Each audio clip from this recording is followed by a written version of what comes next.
Welcome back everybody to PoolieMagTV, the raw, unedited, unscripted NUFC fan channel where everybody's got an opinion and nobody's opinion's wrong. So in today's episode, I bring you a Newcastle United transfer roundup. So, what's been going on in Newcastle world, eh? Well, not much as it seems. You know, we brought in Cordero, the young lad, but we need more than him, don't we? I don't think that we're going to spend big per se until the 1st of July when the PSR rules kick in. You know, I think that's when we can sort of spend big. I think we're still in that like grey area of June where if we were to spend big now it would affect us, but come the 1st of July it doesn't. Now I'm not a financial expert, but that's just the rumours that I've been hearing. So I don't want to expect any major signings in this mini window, and I don't want to expect any major signings until July. But I could be wrong, and I hope I am wrong, because the quicker we do it, the better it is. The more pre-season, the more they get to know Eddie Howe and the other players, the more they get to settle in the wonderful city of Newcastle. So, a couple of things. I wanted to start with Brian Mbeumo, or Mbeumo. Mbeumo I like to call him, so that's what I'm going to stick with. Brian Mbeumo, he's on £45,000 at Brentford. You know, and that's ridiculous money, isn't it? But it's not in football terms. It's like minimum wage for a Premier League footballer, isn't it? £45,000. And he's now sick of that. You know, he's deserved it. You know, he hasn't kicked up a fuss to leave Brentford. He's been fantastic for Brentford since they come into the Premier League and getting them promoted from the Championship. Him and Wissa and Ivan Toney, three quality forwards. I know Toney plays now in Saudi Arabia. But still, they've produced some quality players, haven't they? They even gave Christian Eriksen his break after his heart attack. So Brentford are a quality club in my eyes. I've got nothing against Brentford. I hope they do well. I love Thomas Frank. I think he's a great manager. But Brian Mbeumo, although he said he loves Newcastle United Stadium and it's the favourite stadium, looked like he was going to be choosing Manchester United. Now, this brought a load of furore, didn't it, from the other fan channels. Now, I like to let things settle down a little bit, because I can be very reactionary, just ask my friends and my family. So I'm trying not to be as reactionary until things are confirmed officially. So this is why I've left it a couple of days to bring this round up. Although it's going to be rumour-filled, as it is, because there hasn't been any confirmations, I'm not as irate at Brian Mbeumo as some of the fan channels were the other day. Now, that's their personal choice to kick off. You know, it might get them views or it might be their personal opinion. But for me, Brian Mbeumo can go where he wants. It's disappointing if he does choose Manchester United, because Manchester United's project is nowhere near as good as the Newcastle project, is it? It's a country mile away from Newcastle these days. It's mad to even think that I'm saying that in 2025, that Newcastle are light years ahead of Manchester United, but the reality is we're not off the field. On the field we are, but off the field we're not. And as people have quite rightly said, PSR does not deal with debt, it deals with revenue. Now, it should deal with debt, and if it did deal with debt, the likes of Real Madrid, Barcelona and Manchester United and Chelsea and all these other loophole football clubs wouldn't be able to buy players. Well, that's why they don't deal with debt, isn't it? So all the big boys can stay where they are. That's the gripe people have. But at the end of the day, we do not bring in as much revenue as Manchester United. Are we a more attractive offer at the minute? Yeah, I'd say so. And we've got a far better manager, we've got a far better team, and we're in Champions League.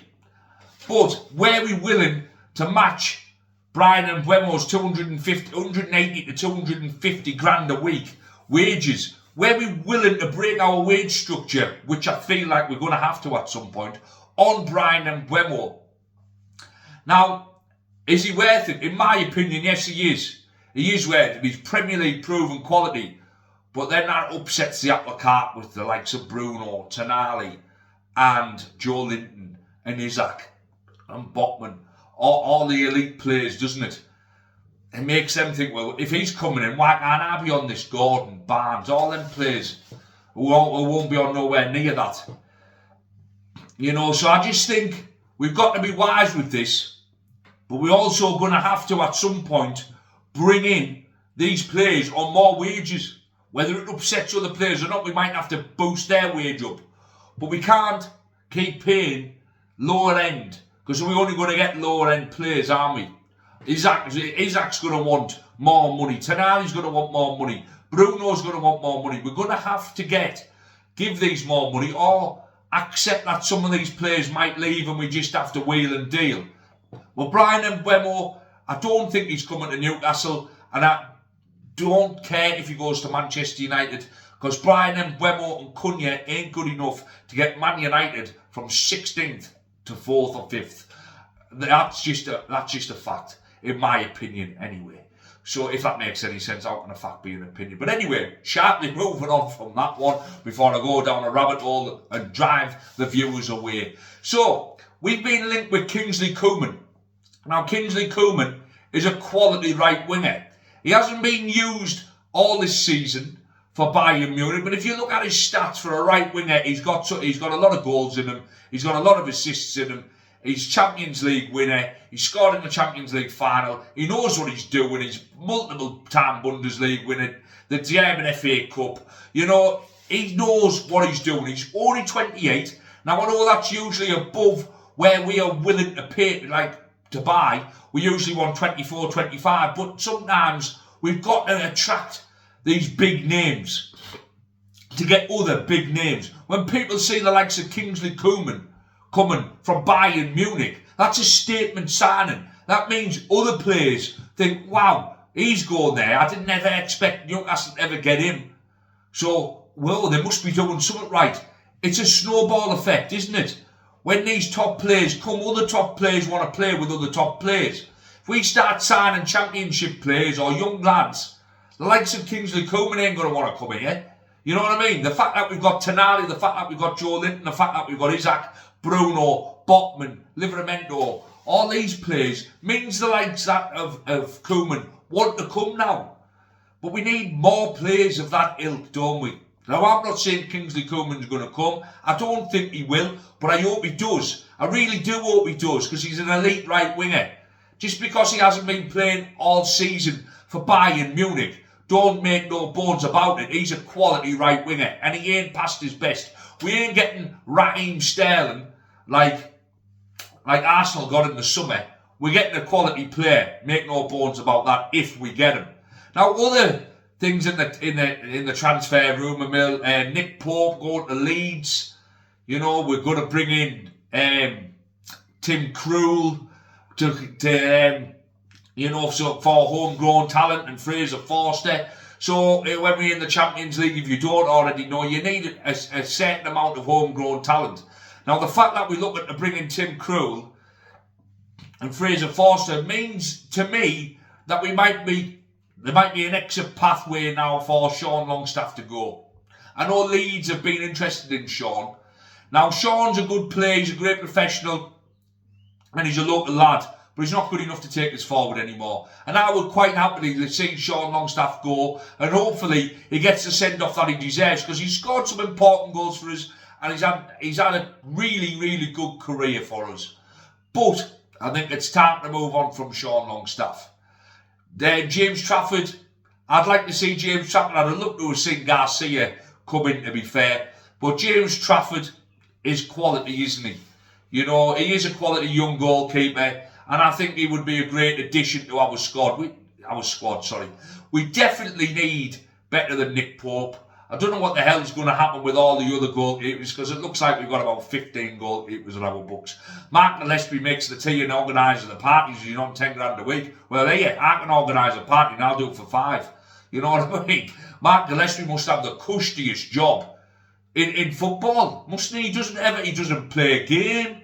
He doesn't kick a ball. He probably doesn't even have to train. You know, I'm just joking. But you know what I mean? Like, what does he do for this 10 grand a week? Because I wouldn't mind doing it. I'll lose a couple of stone and I'll go in goal.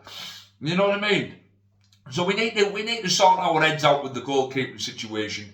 But we definitely need a top draw goalkeeper who has better distribution than Nick Pope. And if Nick Pope decides that he still feels like he could be a number one, which I do believe he could be a number one, but not at a Champions League club. Leeds, I think, would be a great fit for Nick Pope. I really do. Leeds are going to have to be hard to beat. Leeds aren't going to I don't think are going to be playing elaborate football out from the back. So Nick Pope, I think, would be perfect for Leeds, if I'm honest. And if we can recoup our 10 million, which I think we should be able to, then I think it's a great deal if he does go. Now, moving on from the goalkeeper saga, because, you know, I don't even know what the hell's going on with that. But hopefully we get James Trafford.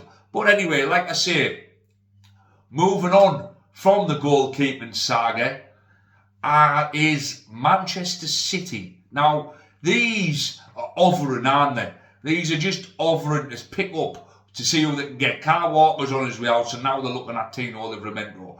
Tino Livramento needs a no sale sign slapped on his back. We can't afford to lose this guy, you know, especially for anything less than 80 million. But selling him would send a bad message to the fans and to the club. We need to keep our top draw players and make no bones about it. Tino Livramento is a top draw player. So Man City, go away, please. Because we don't need you over and about trying to cherry pick our best players. Because we ain't the club we used to be. So anyway, it might be a thumbs down for Mbeumo or a thumbs up for Koeman. Who knows? But anyway, that's the transfer roundup, the best that I've read it anyway. If you want to discuss it any further and you've got any other rumours or links that you want to discuss, comment down below, hit like and hit subscribe. And as I always say, keep it black and white and keep it PoolieMagTV. Over and out.